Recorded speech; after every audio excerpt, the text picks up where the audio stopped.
Bismillah, alhamdulillah, wassalatu wassalamu ala rasulillah. Masih dina surat Hud ayat ke-74. A'udzu billahi minasyaitonir rajim. Bismillahirrahmanirrahim.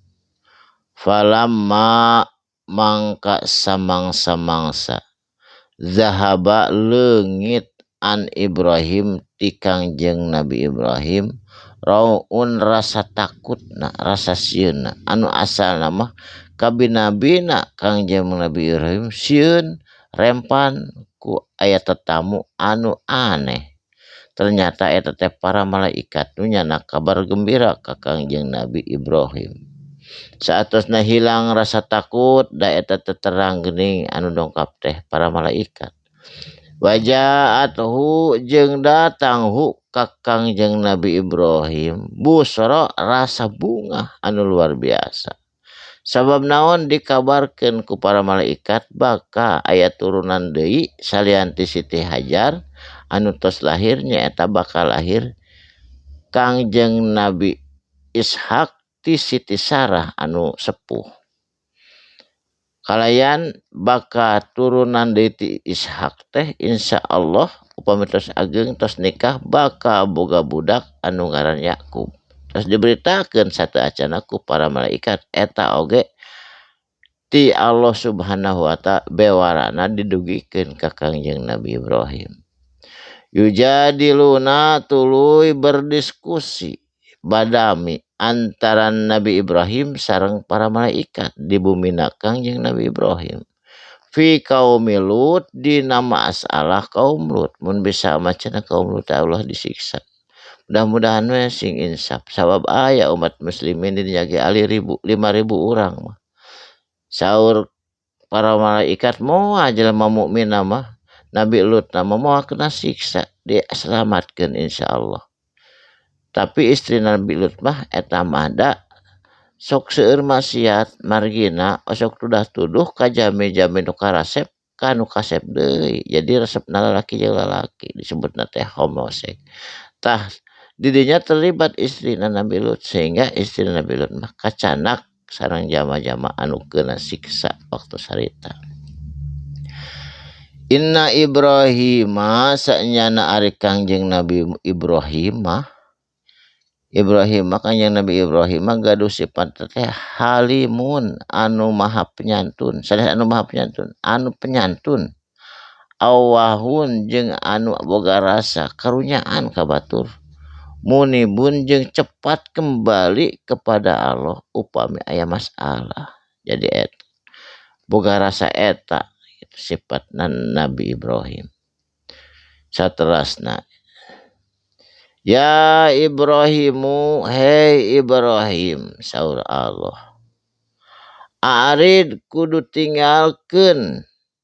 Naon nu kudu tinggalkeun kumaneh? An hada tina ieu patempatan.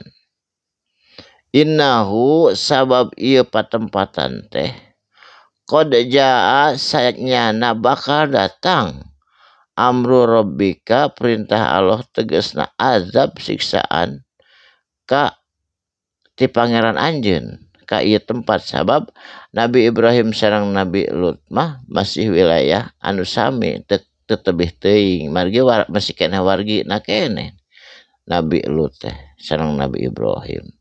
Wa innahum jeung sanyana ari itu jama-jama anu di kaum Sodom atihim bakal ditimpakeun ka maranehanana sabab nyieun kalakuan prisek lalaki jeung lalaki deui artina homo. Naon nu bakal ditimpahkeun ka maranehanana azabun nyaeta siksaan azab ghairu mardud tanpa bisa ditolak.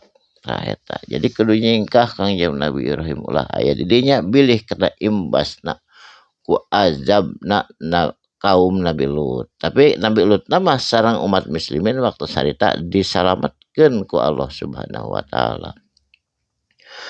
Walamma mangsa samangsa jaat datang Rasuluna utusan Allah tegasna para malaikat harita ka kaum Sodom. Luton ka kaum Nabi Lut.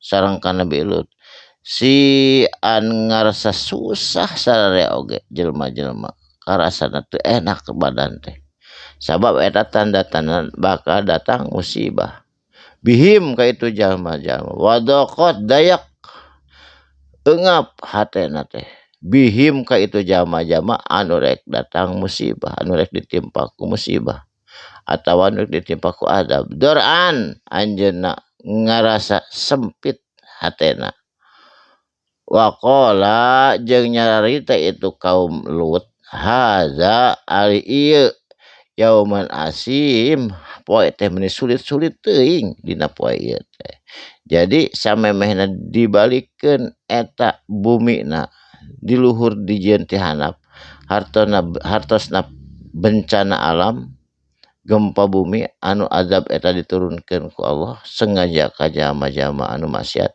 samemehna ge geus karasa sesak napas geus karasa susah eungap jeung sajabana tah eta teh yaumil asibu dina poe anu kacida sulitna pikeun jalma-jalma kafir mugi urang sadayana tebih tina sagala azab Allah hayu urang turut patuh taat kana tuntunan Rasul barakallahu li wa lakum mugi aya manfaatna sadaqallahul azim wassalamualaikum warahmatullahi wabarakatuh.